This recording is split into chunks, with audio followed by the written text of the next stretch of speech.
A secretive group of individuals known as the Lost Tribe of Appalachia has puzzled historians and scientists for centuries. Who were they? How did they arrive? And most crucially, where did they vanish to? Upcoming is the genuine, unrevealed narrative of the Melungeons, Appalachia's enigmatic lost tribe. Hancock County, Tennessee, stands as one of the wildest and most picturesque regions in Appalachia. Even in the present day, no railroads or interstates crisscross this land, with only a few narrow, winding two-lane state highways threading through this secluded territory. For hundreds of years, only the toughest individuals made these mountains their home, and among them lived perhaps America's most perplexing ethnic group, the Melungeons. Primarily, their community gathered atop Newman's Ridge in spots like Snake Holler, Mulberry Gap, or Blackwater Creek, along with other isolated zones just over the state line in Virginia. They were neither black, white, nor Native American. Their distinctive physical traits included dark, wavy hair paired with European characteristics like dark or gray eyes, slender noses, and an unusual protrusion on the back of their heads. To this day, no one can pinpoint the exact origins of this exotic people or how they reached these mountains. Traditionally, Melungeons remained reclusive, dwelling apart from both Native Americans and whites, and they never joined in the conflicts those groups fought against each other. Due to their seclusion, their presence went largely unrecognized in Appalachia until the late 1800s. Nevertheless, there were hints of their existence far earlier. For instance, in the late 1600s, French explorers documented encountering men who were neither Indian nor white in the mountain hollows of present-day Tennessee.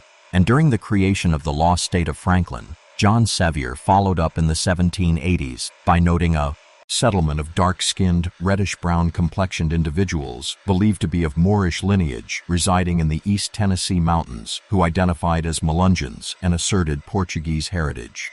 And by 1795, the census even recorded 300 free non-white individuals living in the East Tennessee mountains, and since there had never been enslaved people or more than 50 black residents in this region at that time, these 300 free non-white individuals were evidently the first official recognition of the Melungeons' existence. By the late 1800s, their numbers had grown to over 700, and that's when this mysterious race began appearing in newspapers throughout America, sparking the interest of numerous historians and scientists who flocked to East Tennessee and Virginia to study the Melungeons. Some theorized they descended from Portuguese sailors shipwrecked at sea. Others suggested they were lost colonists from the Outer Banks. Additional researchers proposed they were a blended race of Indian, African, and even Mediterranean ancestry. Outlandish ideas surfaced, claiming their origins traced back to when Hernando de Soto traversed these mountains in 1540. Meanwhile, others argued they might be descendants of Captain Juan Pardo, who led 125 Spanish men into the mountains in 1567, and likely intermingled with Native Americans. Yet perhaps the most astonishing hypothesis was that they were Phoenicians who escaped the ancient city of Carthage after the Romans overtook it in 146 BC. As captivating as each theory was, the question persisted: who were these people, and how did they arrive here? Coming up next, we delve into these theories, distinguishing myth from fact and exploring new possibilities that might unlock the Melungeons' mystery. Hey guys, JD here from the Appalachian Storyteller, and I hope you're enjoying this true tale of the Melungeons. If you are, I hope you'll consider exploring my brand new book, which is packed with stories similar to the one you're hearing now.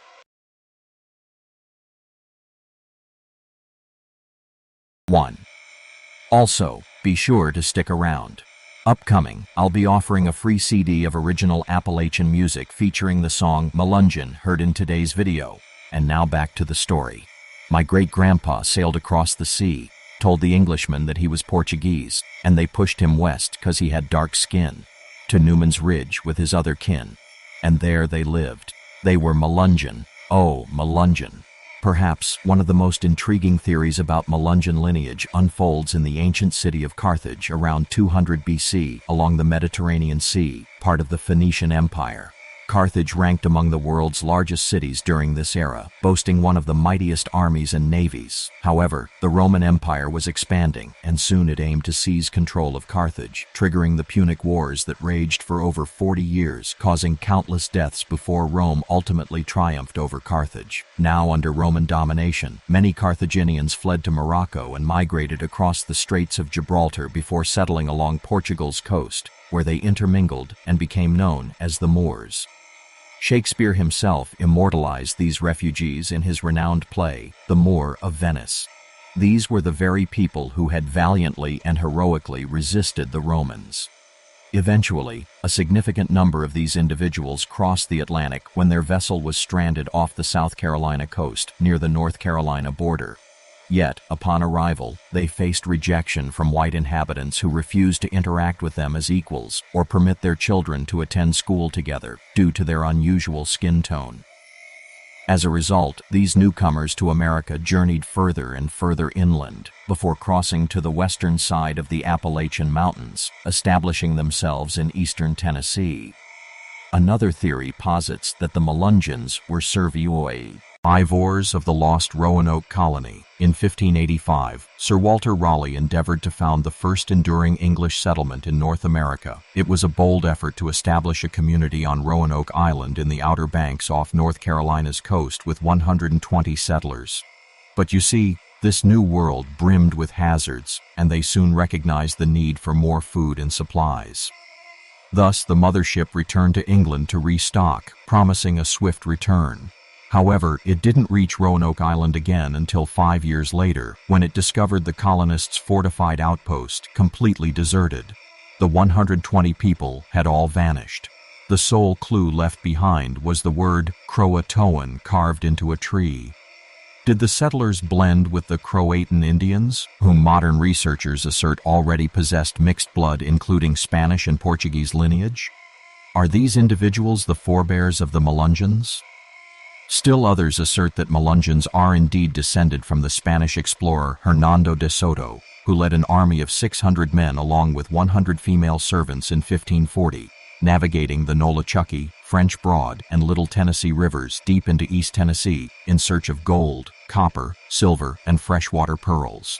Now De Soto pushed his army further and further into East Tennessee, engaging in numerous battles with the natives that claimed nearly half his men's lives. De Soto himself would ultimately perish from a fever he contracted in this foreign land, and it's hypothesized that many of his troops deserted in Appalachia and intermarried with Native Americans, potentially becoming the true ancestors of the Melungeons.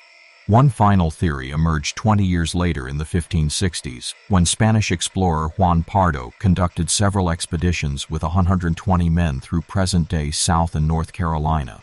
He constructed several forts along his path as he sought to forge trading ties with the Native Americans. One of the forts he established was on the French Broad River in East Tennessee, yet most of his men were slain in a vicious native attack in 1568, and those who survived were abandoned as they escaped into the mountains. Many researchers argue that these survivors were the precursors to the Melungeons. However they arrived by the year 1900, the 700 Melungeons residing on Newman's Ridge appeared unlike any other people in America and exhibited distinctly Mediterranean traits. They passionately insisted they traced their lineage to Portuguese bloodlines, and some elders in the 1800s claimed they predated the arrival of whites. Officially, the state of Tennessee categorized them as free persons of color, which restricted their land rights and possibly explains why they clustered on Newman's Ridge, where fertile soil was scarce. For the next few decades, sensational tales about the Melungeons circulated in newspapers across America. Then in the 1930s, something peculiar began to occur. Their numbers started to dwindle. With new prospects offered by public education, younger generations began the arduous descent from Newman's Ridge and intermarried with other races, beginning lives in distant locations.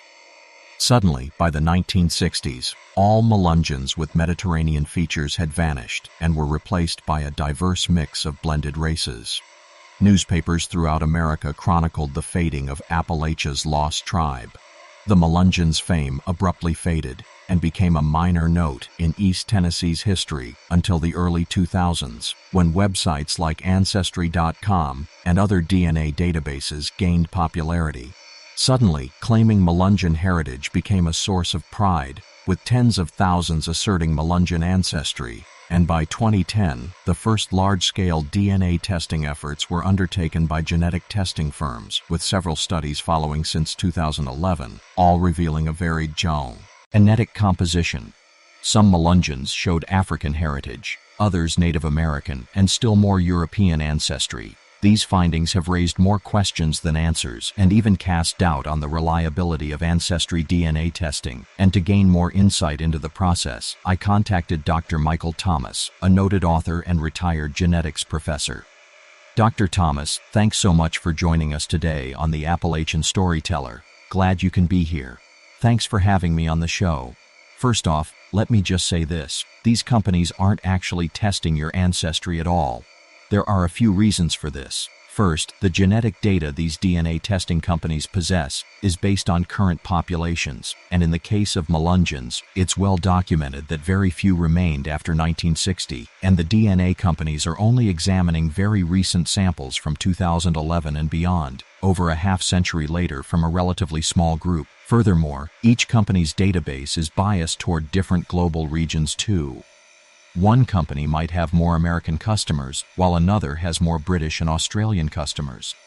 This is so important to realize. No single company holds the entire database, and none of these companies ask what we know about the genetics of the past and which of those past inferred genetic clusters do we derive our ancestry from. Finally, there's also the question of just how much information is passed down through a person's DNA. DNA is inherited in segments that fragment the further back in time you go. You start with 2 parents, then 4 grandparents, then 8 great-grandparents. It progresses to 16, 32, and so on. And by the time you go 10 generations back, there are ancestors from whom you inherit no DNA. Indeed, it's a lot to consider. Were the Melungeons a triracial race as recent DNA studies suggest? Or is their story something much, much deeper than we will ever know? How about you? What do you think? I look forward to reading your comments below. And finally, as promised, we're giving away a free CD of Appalachian music today that was created as a fundraiser for the Lee County, Virginia Historical Society. All you have to do to enter is just share your thoughts about what you think about the Melungeon story below. In a couple days, we'll pick a winner, and I'll mail this CD to you for free. Thanks for watching, and I'll see you on the next story.